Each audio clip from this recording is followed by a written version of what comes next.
Eu sou Paulo Nogueira Batista e queria hoje conversar um pouco com vocês sobre aspectos da política internacional do governo brasileiro, do governo Bolsonaro.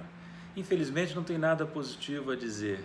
Gostaria de poder fazê-lo, mas não há condições. Assim como na área doméstica, no campo internacional, o governo Bolsonaro tem atuado de maneira, sem exagero, desastrosa, provocando desgaste para a imagem brasileira e perda de posições e interesses do Brasil no exterior. Eu vou dar 3 exemplos. Vou falar do acordo Mercosul-União Europeia, do Banco dos BRICS e da presidência do Banco Interamericano de Desenvolvimento. Começo pelo acordo Mercosul-União Europeia. Esse acordo foi finalizado no ano passado, num momento adverso para o Mercosul. Na Argentina havia o final da presidência Macri, governo desgastado, desprestigiado, sem força, e aqui no Brasil o primeiro ano do governo Bolsonaro, que se mostraria amadorístico e despreparado para enfrentar as questões internacionais e domésticas, né? Os europeus aproveitaram essa confluência, essa conjunção de fatores favoráveis, extraíram dos sul-americanos concessões que eles nem mesmo imaginavam poder obter. Saiu assim um acordo desequilibrado que limita seriamente as possibilidades de adoção de políticas públicas por parte do Brasil e que traz poucas vantagens em termos de acesso a mercado para os sul-americanos e muitas vantagens em termos de acesso a mercados para os europeus. Ocorre que, como se diz, né, Deus escreve certo por linhas tortas e aparentemente o diabo também. É possível que esse acordo, muito desfavorável a nós, acabe não saindo do papel por causa das políticas ambientais desastradas do governo Bolsonaro. É que agora o acordo precisa ser transformado em contrato e submetido à ratificação, à aprovação dos parlamentos europeus, dos países europeus, do Parlamento Europeu e dos parlamentos dos países do Mercosul. E nesse momento há enorme resistência à ratificação do acordo na Europa por causa da reação dos ambientalistas e de outros grupos às políticas adotadas pelo governo brasileiro. Nós estamos sabendo, entretanto, que os negociadores europeus e a Comissão Europeia têm conversado insistentemente nos bastidores com os setores ambientalistas, explicando que o acordo é altamente favorável à Europa e prometendo a eles que manterão a pressão sobre o governo brasileiro para reverter as suas políticas destrutivas na área ambiental. Então, apesar da resistência ambientalista, não é impossível que o acordo venha a ser sacramentado pelos europeus. Aí nós teríamos uma perda importante em termos de espaço para a adoção de políticas públicas no Brasil, em troca de nada ou praticamente nada. Então esse é um primeiro exemplo. O segundo exemplo é a questão do Banco dos BRICS, do qual eu fui vice-presidente na fase inicial, nos primeiros 2 anos do banco.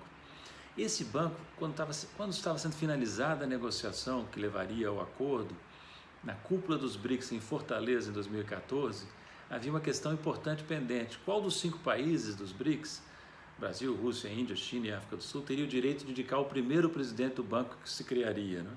A presidente Dilma Rousseff queria muito que fosse o Brasil, mas a Índia também queria, insistiu muito. E eu fui um dos que, dentro da delegação brasileira, argumentamos que seria mais importante assinar logo o acordo na cúpula dos BRICS em Fortaleza e ceder na questão da presidência. Nós ficamos então com o direito de indicar o segundo presidente e os indianos indicaram o primeiro. Ocorre que os indianos usaram mal essa prerrogativa. Indicaram um senhor chamado K.V. Kamath, ilustre, de carreira ilustre, mas em idade avançada, em regime de pré-aposentadoria, que se sobressaiu durante os seus 5 anos de mandato, basicamente pela inércia. E o banco não progrediu, ou progrediu muito lentamente, né? Chegamos então em 2020 e agora quem tem direito de indicar o segundo presidente do banco é o Brasil. Se nós tivéssemos bola de cristal lá atrás, em 2014, nós talvez tivéssemos preferido indicar o 3º ou 4º presidente. Como poderíamos imaginar naquela época que o Brasil em 2020 estaria sendo governado pela figura caricata de Jair Bolsonaro, né? E aconteceu então que o Brasil exerceu esse direito indicando um nome relativamente obscuro, de currículo inadequado. Espero estar errado, mas não tem experiência relevante, chama-se Marcos Troijo e é um cargo muito difícil porque trata-se de recuperar um banco que começou mal sob a presidência de K.V. Kamath e, volto a dizer, espero estar errado, mas tudo indica que o nome indicado pelo governo Bolsonaro não está à altura do desafio. Então vocês podem imaginar a minha frustração como tendo sido um dos fundadores desse banco de ver ele passar das mãos de um presidente indiano inerte para as mãos de um presidente brasileiro aparentemente despreparado. Para terminar, eu queria voltar a falar rapidamente de um terceiro exemplo, que é a presidência do BID. O BID é o Banco Interamericano de Desenvolvimento, é um banco importante que financia projetos de desenvolvimento, de investimento na América Latina e no Caribe.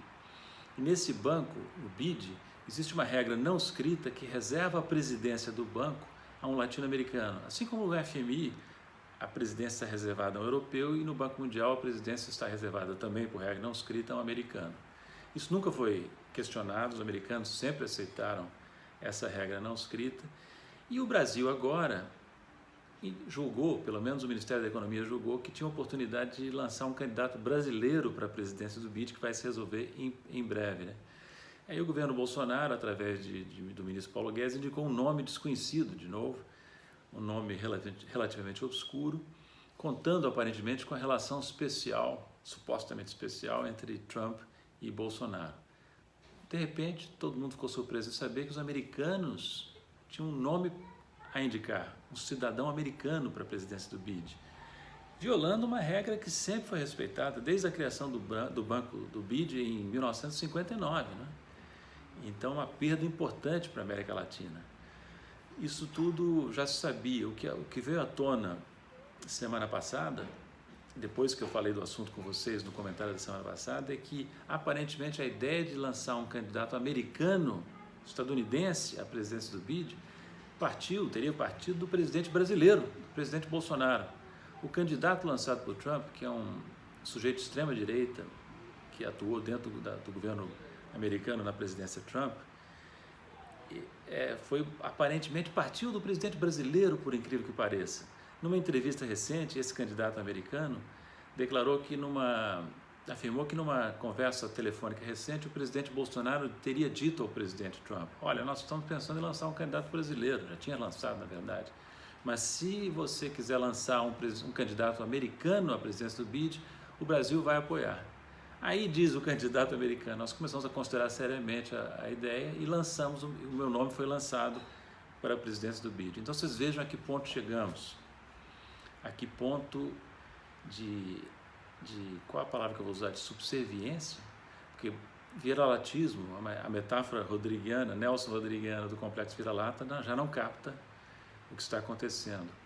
O Brasil voluntariamente oferecer a posição, a presidência do BID a um candidato americano, já não mais pode ser descrito pela metáfora de complexo vira-lata, já é a mais pura e abjeta vassalagem, algo totalmente sem precedentes. Se vocês quiserem saber mais sobre esses temas, em particular sobre essa questão do Banco dos BRICS e do BID, vejam na minha página na internet, www.nogueirabatista.com.br, artigos que publiquei sobre o tema, em especial um que saiu hoje, segunda-feira, 29 de junho, sobre a questão do Banco dos BRICS, do Banco Mundial e do BID, entre outros temas. Ali vocês vão encontrar uma explicação melhor do que essa que eu pude dar aqui nesse breve comentário.